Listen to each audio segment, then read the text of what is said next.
CD-an grabatuta datoz bibien barreak. Zergatik esaten duzu hiru behin eta berriz, galdetzen dio jarraian. Bai, badakit, arraroa dela, baina hitzak artikulirik gabe jakiteko da. Barrutia saiatzen da zergatia azaltzen, baina arraskatarik gabe, ondo esaten dio Sabak, konbentzimendu handirik gabe. Pulpo hitzaren itzulpena eskatuta olagarru esaten du Sabak, eta segituan botatzen dio Barrutiari. Eta Bermeon, badakizu Bermeon, nola esaten duten olagarru? Amarratza Barrutiak.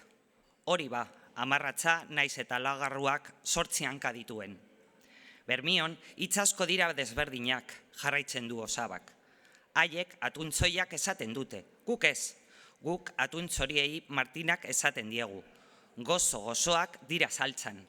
Hobeto geundeke gu geu ere elkarrizketa hau egiten baino Martinak jaten bageunde.